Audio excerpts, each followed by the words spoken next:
dia.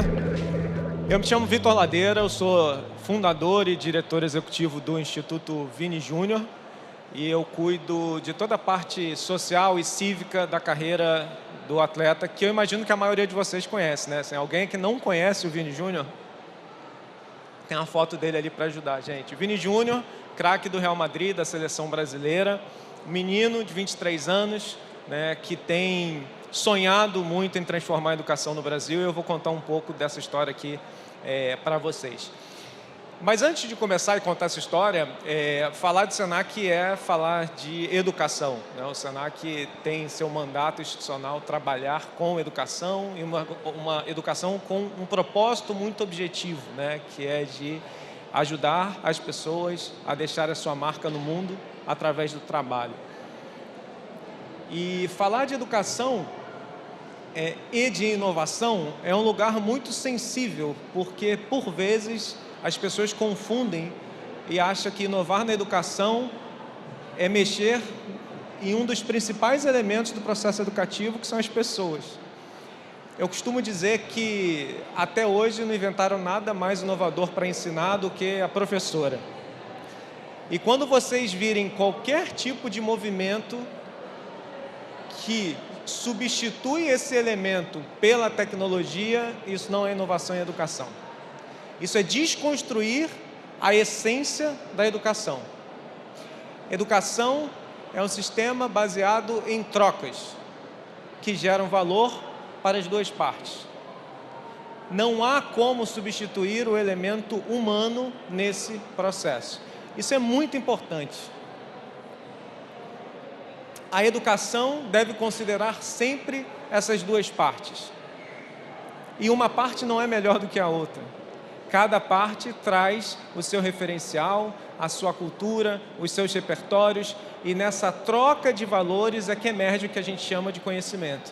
Então, quando a gente vai falar de inovação na educação, a gente não está falando de substituir a pessoa pela máquina, a pessoa pela internet, a pessoa pela ferramenta. A gente está falando de criar ferramentas, de criar instrumentos que facilitem ou acelerem esse processo de troca. É tão simples quanto. Isso é um alerta muito importante, porque senão a gente cai naquele lugar de achar que a tecnologia é a solução, quando na verdade a solução está nas pessoas. Corta a cena e volta para o Vini Júnior. Há 3 anos atrás, em uma conversa com o Vini, seu staff profissional e sua família, havia uma necessidade de se pensar a carreira do Vini para além do atleta Vini Júnior, né? De se pensar um cidadão. Eu costumo dizer que hoje em dia o jogador de futebol ele é muito mais que um atleta. O jogador de futebol ele é um influenciador. O que eles falam, né, a exposição que eles têm na vida influencia uma geração inteira. Então a gente precisa sim ter muita responsabilidade social no desenrolar da carreira de um atleta de renome mundial como é o Vinícius. Eu costumo dizer que o Vini tem um DNA social. O Vini é lá de São Gonçalo e a família do Vini sempre tem alguém de São Gonçalo. Salve para São Gonçalo. E a família do Vini, ela foi uma família que sempre no pouco procurou ajudar muito, né? O pai do Vini, a mãe, sempre no pouco que eles tinham, tentavam ali ajudar os vizinhos. Quando o Vini assina o primeiro contrato profissional com o Flamengo, essa ajuda começa a aumentar, mas ainda naquele campo assistencialista, né? Então era festinha no Dia das Crianças, a cesta básica no Natal, o remédio que faltava. E aí, quando o Vini é vendido para o Real Madrid e ganha as manchetes, né, como uma grande venda, as pessoas, obviamente, começam a falar, opa, agora vai entrar mais dinheiro, vão pedir mais. E realmente, é isso que acontece, né? E as pessoas começam a pedir, começa aquele fluxo enorme de demanda assistencialista e eles falam, bom, a gente precisa se organizar. A gente precisa pensar como a gente utiliza esse lugar de privilégio, né, de responsabilidade do Vini, mas de uma maneira que gere um impacto mais significativo. E aí a gente começa a pensar, né, como a gente se articula, como que a gente organiza algo que de fato entregue um valor maior para a sociedade, para além do campo assistencialista. E a educação brotou no papo. A educação ela surgiu como algo necessário a se fazer. O Vini, para quem não sabe, ele não conseguiu terminar o ensino médio, ele teve que largar a escola antes, viu na família dele, né, e nos amigos, né, que estudavam na escola pública, né, muitos também se desviarem, não completarem, e ligou um alerta, falou, como que eu posso de alguma maneira ajudar isso, né, ajudar um pouco a melhorar o espaço da escola pública, como que eu consigo fazer ou criar um ambiente que conecte mais com essas crianças, com essas novas gerações, enfim. E começou a gerar esse papo. E tem um ponto muito interessante dessa conversa que eu sempre gosto de trazer, e isso até está filmado, de vez em quando eu recorro a esse vídeo, toda vez que eu conto essa história, eu acabo lembrando de alguns detalhes. Mas a gente estava na casa do Vini, o Vini sentado no sofá, e a gente falando sobre educação, e eu pergunto para o Vini, Vini, como é que era você na escola? Conta um pouco, né? Que memórias que você traz desse espaço? Como é que era a sua relação? Era legal? Você gostava? E aí ele, no alto da sua sinceridade, um menino de 19 anos, ele dá aquela espreguiçada, um sorrisão, reluta e ele solta, abre aspas. A escola era chata pra caralho. E ri. E aí os amigos dele, né? Eles falam, que isso, tá maluco, cara? A gente falando de educação, tu vai falar que a escola era chata, você é maluco? Eu falei, não, deixa, o que mais? Tinha alguma coisa legal? Alguma coisa que você gostava? Gostava da resenha, do futebol, isso eu gostava. Educação física, lembrava o nome dos professores de educação física. Então, a memória afetiva dele com a escola estava muito vinculada à bola, estava muito vinculado ao tema futebol. E interessante que dessa conversa, um tanto quanto paradoxal ali, surgem os dois principais pilares do que hoje é o Instituto Vini Júnior. Um é que quando o Vini fala, no alto dos seus 19 anos, que a escola é chata, ele está simplesmente reverberando a voz de uma geração inteira, que de fato se desconectou com esse modelo antigo de escola que parou lá no século XIX, quando ela foi inventada. A escola, e aí eu faço aqui o recorte da escola pública, ela não evoluiu ao ponto de atrair, se conectar e manter com as novas gerações. Tão simples quanto. O Vini estava certo. A escola realmente ficou um lugar chato para essa galera. E o outro ponto é quando ele traz o futebol. E é interessante notar, né, que o futebol, nesse contexto escolar, ele vai além da prática do jogar bola. A gente começa a observar no nosso primeiro ano de trabalho, né, em algumas pesquisas, as crianças chegando na escola, normalmente, quando é um dia depois de rodada de campeonato brasileiro, qualquer campeonato, elas chegam discutindo, né? Meu time ganhou, somou 3 pontos, o seu empatou, somou 1, a diferença de 2, e fazem os cálculos para saber quantas vitórias, quantos pontos eles têm que fazer para passar o outro, e raciocínio matemático puro. E aí, quando você pega aquele mesmo contexto de conversa e coloca na lousa com toda a sua simbologia matemática, elas travam a mesma conta. Por quê? Referencial, interesse, né? Uma simbologia que não se conecta com o repertório da criança.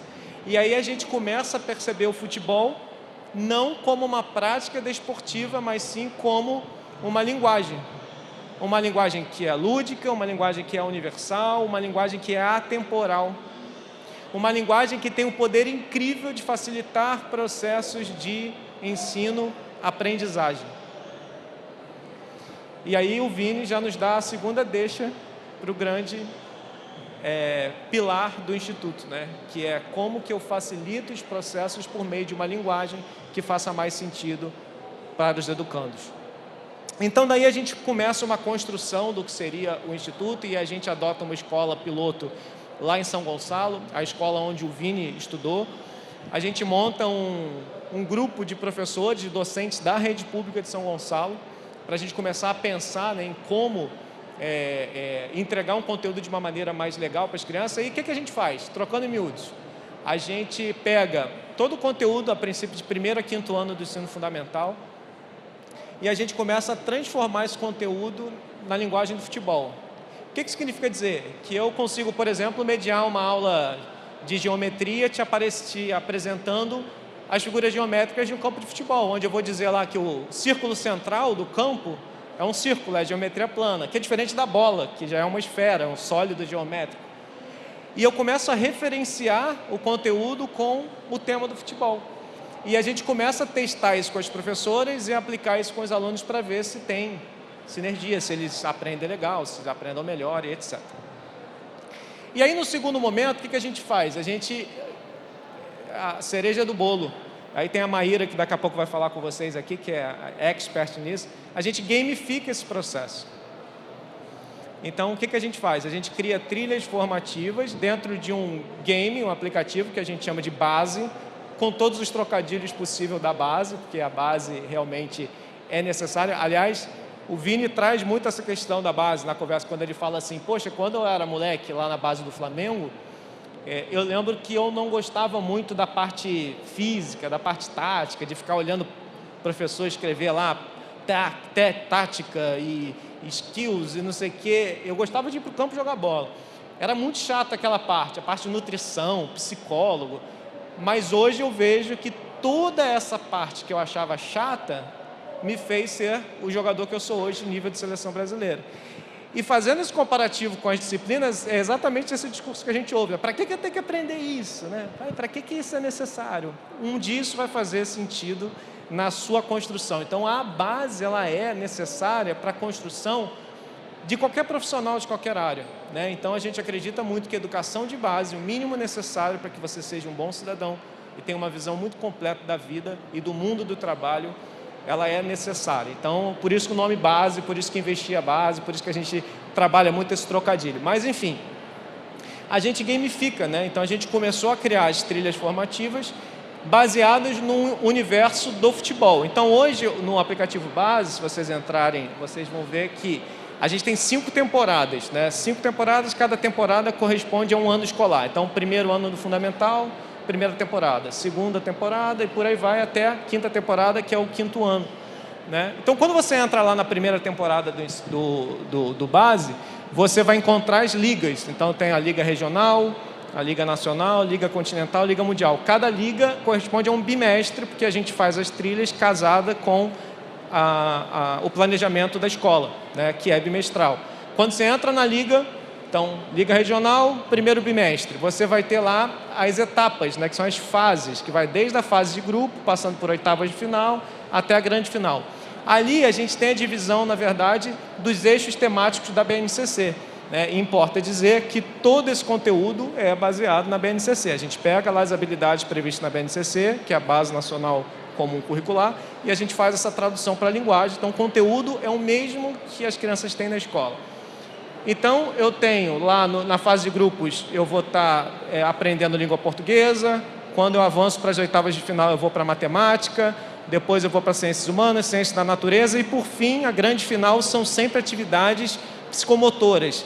Atividades de movimento, em que extrapolam a tela e as professoras conduzem as crianças, né, para fechar esse ciclo dentro desses movimentos, dessa atividade mais corporal, para poder ganhar lá a medalha, enfim. E dentro de cada etapa eu tenho a partida, né? Que aí você tem os lances, cada lance é alguma habilidade da BNCC que está sendo trabalhada dentro dessa trilha. Então, com isso, a gente começou a testar, né, ano 1, como é que as crianças iriam, se elas gostariam, se elas achavam legal, se elas, enfim, estavam interessadas, se elas estavam aprendendo melhor. E aí a gente adota uma outra escola piloto, essa no interior de Minas Gerais, na cidade de Rio Preto. E por quê? Né? Porque São Gonçalo tem uma rede de primeiro a 5º ano de 115 escolas. Rio Preto tem uma escola, né? Características absolutamente diferentes. Então, a gente queria testar o mesmo método com professores e com alunos de regiões diferentes. Então, a gente começa a testar esse modelo nessas escolas e no ano 2 a gente vai começar a testar como que a gente insere isso no dia a dia de sala de aula, né? Como é que as professoras elas adotam isso como uma ferramenta que facilite essa comunicação com os seus alunos, que são de uma nova geração, que trazem outros interesses, né? E aí o legal disso foi que a adesão foi incrível, né? Assim, as professoras, de repente, se veem com um instrumento que é capaz de conectar ela com os alunos. A gente vê que as crianças se sentem mais interessadas porque tem uma temática diferente para apresentar o conteúdo, e a gente começa a testar isso no dia a dia, e as práticas vão sendo diferenciadas, né, experimentadas de forma diferente em outras escolas. Mas a gente sente a necessidade de incrementar isso e de ir além do aplicativo, né? A gente começa a perceber elementos que faltam dentro do contexto escolar e que a gente precisaria incrementar. E aí que surge o método que a gente chama de CT Base, né? O que é o CT Base? É o Centro de Tecnologias Educacionais Base, que ele é formado por um tripé. O primeiro é o aplicativo base em si, o game, que fica ali na mão das crianças. O segundo é uma plataforma de inteligência de dados, que chama base de dados, em que a gente consegue avaliar exatamente como é que está o desempenho do aluno, como é que está o desempenho da turma, como está o desempenho da escola, como está o desempenho da rede, né? Então, por exemplo, se eu percebo lá que uma aluna está parada nas oitavas de final, ela não consegue ir para as quartas de final, eu já sei que o problema dela é matemática. E aí eu entro lá no perfil dela, eu vou saber que dentro de matemática, qual que é o lance que trava ela, qual que é a habilidade lá da BNCC que dá a trava e que ela não consegue avançar. E isso gera uma notificação para a professora vai trabalhar de uma maneira individualizada ou em grupos pequenos para que ela avance dentro daquele processo. Então, a gente consegue individualizar a trilha a partir desses inputs que o próprio sistema nos dá, né? Então, isso facilita muito o processo. Então, a primeira perna desse tripé é tecnologia. A segunda, que é muito importante também, é a ambiência, né? E a infraestrutura mínima. Então, a gente começa a perceber que em algumas escolas a internet é ruim, só fica na sala da diretora, não na sala dos professores. Não é? Olha lá, ó, os alunos confirmando. Acontece muito. Tem escolas que às vezes é só um modem que é ruim, que às vezes você bota um repetidor de sinal, coisa simples de resolver. Então a gente vai lá e começa a ajustar isso. E aí o que a gente começou a fazer? A gente vai na escola, a gente adota uma sala ociosa lá, e a gente cria uma ambiência nessa sala que é inspirada nos campos de futebol, nos grandes estádios, né? Então a gente bota grama sintética no chão, a gente bota as fotos do Vini grandona na parede, tipo um vestiário, os bancos, madeira, os puff de bola, e a gente dá um enxoval para a escola também, com o mínimo, que são 10 smartphones, tablet, uma tela, uma Smart TV grande na parede, computador para a professora, e a gente cria essa ambientação, iluminação boa, enfim, a gente cria esse ambiente dentro da escola. Por quê? Para não ter desculpa de que não tem como. E não tem internet, não tem celular. Não, a gente dá o mínimo necessário para que a tecnologia seja implementada, né? E a terceira perna, e para mim é fundamental, é a capacitação do corpo docente, do corpo técnico da escola. E não é só uma capacitação sobre o uso da ferramenta. É uma capacitação onde a gente vai falar da BNCC, onde a gente vai dar um mergulho na BNCC, no ensino por competências, nas habilidades previstas. A gente vai dar um mergulho sobre inovação em práticas de ensino-aprendizagem, em novas tecnologias. A gente incluiu também um módulo de educação antirracista, que também é necessário e obrigatório para todas as escolas onde a gente entra. Então, a gente vai fazendo um trabalho de formação com esses professores e um acompanhamento mensal com um grupo de docentes de cada escola. E também fazemos um grupo mais ampliado, onde a gente faz trocas de experiência entre professores de redes distintas. Então, eu tenho lá professor de Cabrobó, lá no Pernambuco, e aí eu tenho professor conversando com o professor de São Gonçalo, outro de Rio Preto, Minas Gerais. Então, a gente começa a criar uma rede muito grande, uma teia de professores que se conectam e trocam boas práticas. Então, esse tripézinho que vai envolver a ambiência escolar, com a infraestrutura mínima necessária, a tecnologia em si, que dá subsídios para que a gestão escolar se aproprie mais desse tema, e a formação e o acompanhamento do corpo docente. Então, é isso que a gente oferece em cada escola. Hoje, para vocês terem uma ideia, a gente já está, além aqui da cidade do Rio de Janeiro, em São Gonçalo. A gente está indo agora também para Mesquita, vamos inaugurar, inclusive, 2 salas amanhã lá. E lá a gente vai fazer em todas as escolas, são 6 escolas. A gente está indo para Teresópolis, Minas Gerais, a gente está em Rio Preto, indo para Conceição de Mato Dentro, Pernambuco, Recife, Cabrobó, Rio Grande do Sul, Novo Hamburgo, Viamão e por aí vai. Já perdi as contas um pouco, mas a gente está ampliando com esse modelo, né?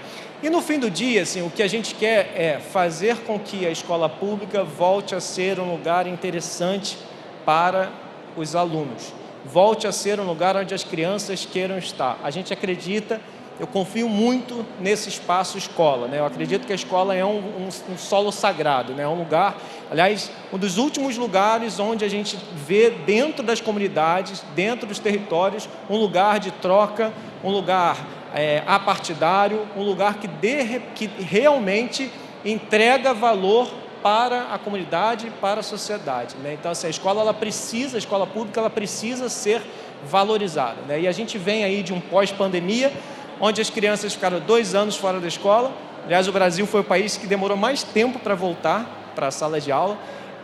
Escola particular nadou de braçada, se reinventaram, criaram app, plataforma, aumentou o número de matrícula, inclusive, escola particular. Então, o negócio escola para o setor privado nadou bem e nadou bem durante a pandemia, né? Quem tem filho em idade escolar sabe que as aulas aconteceram. Agora, na escola pública, simplesmente, isso não aconteceu. Tá? São poucos os esforços e ainda não há uma política pública séria que garanta a devolução desses 2 anos para as crianças. O que aconteceu foi a aprovação automática. Ano passado, na retomada, 100%, o que a gente mais viu foram crianças entrando no 3º ano, direto, sem ter passado pelo 1º e 2º, isso significa dizer, sem passar pelo processo de alfabetização, já entrando no 3º ano, aí a professora do 3º, que não é uma alfabetizadora, tendo que alfabetizar, entregar conteúdo de 3º, ajudar a criança a conviver num espaço que é novo para ela, que é o espaço escola. Então, assim, no médio prazo, no longo prazo, o que a gente vai ver é uma nova geração de analfabetos funcionais. É isso que está acontecendo.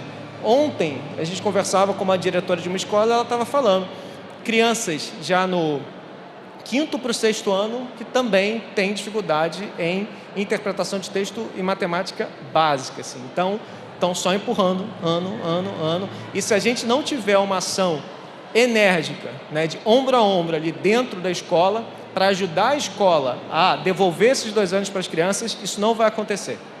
A escola pública sozinha não consegue. E o detalhe, escola pública no Brasil, 80% da rede brasileira de ensino básico é pública. 80%. Aí sabe o que está acontecendo? Aqueles 20% privilegiados do ensino privado estão aqui. Os 80% da escola pública estão cada vez mais. O abismo aumentou.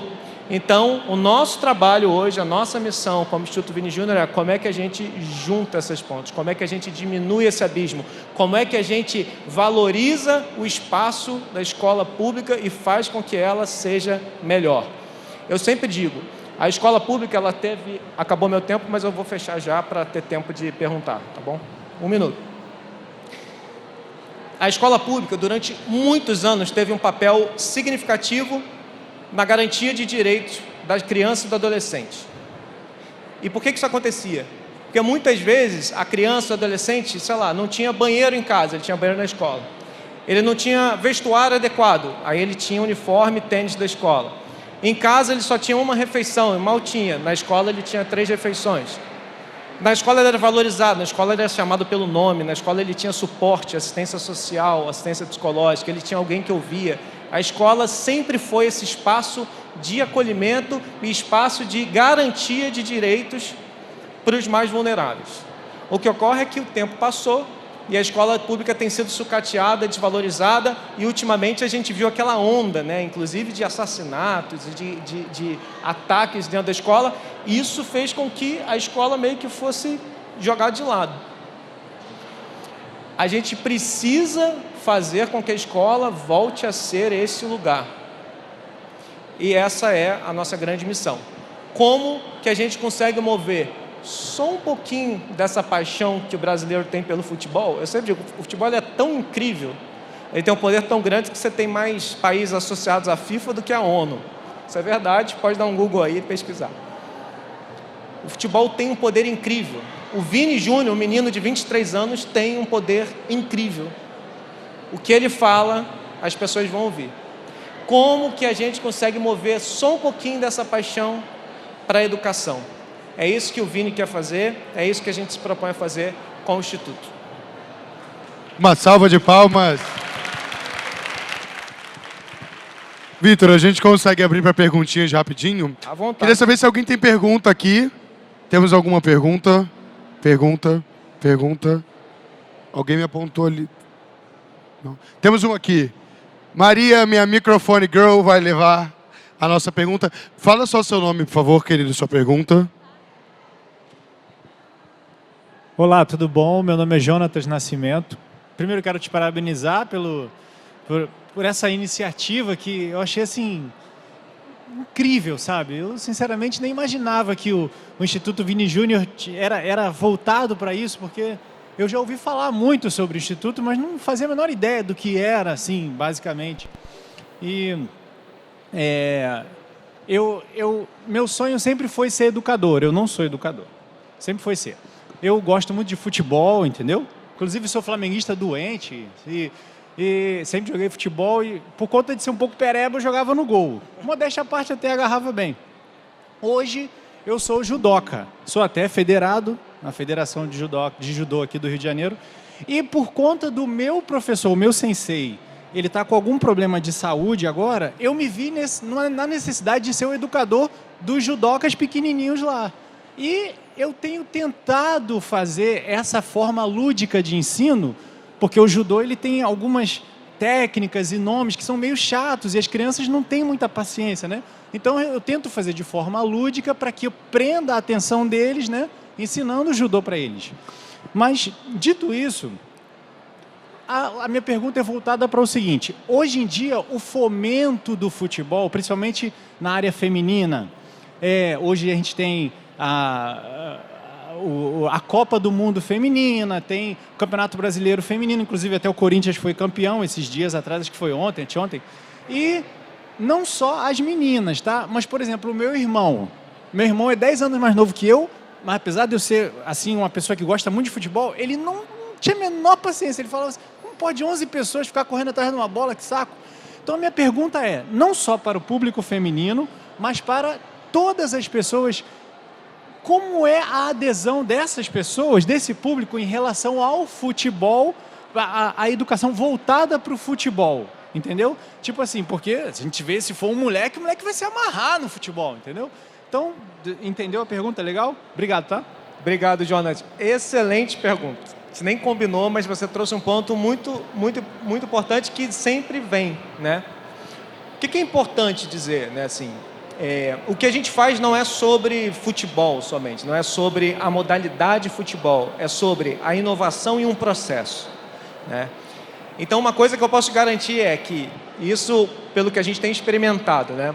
Só o fato de eu ter um espaço diferente com a temática do futebol, em que eu tiro as crianças, seja menina, seja quem gosta de futebol ou não, daquele espaço cinza, de cadeiras enfileiradas, grade em tudo, e eu coloco ela num espaço diferente, colorido, bem iluminado, com uma referência do Vini, né, que as meninas acabam gostando muito do Vini, olhando, não porque gosta de futebol, mas porque ele é um menino que veio da favela igual a eles e tal, e acaba sendo a referência, a cabeça já abre, né? Primeira coisa que as crianças fazem quando entram no chão, todas, é deitar na grama, é sentir o espaço, é começar a perceber que o espaço de aprendizado, ele pode ser qualquer um, inclusive fora dessa sala careta.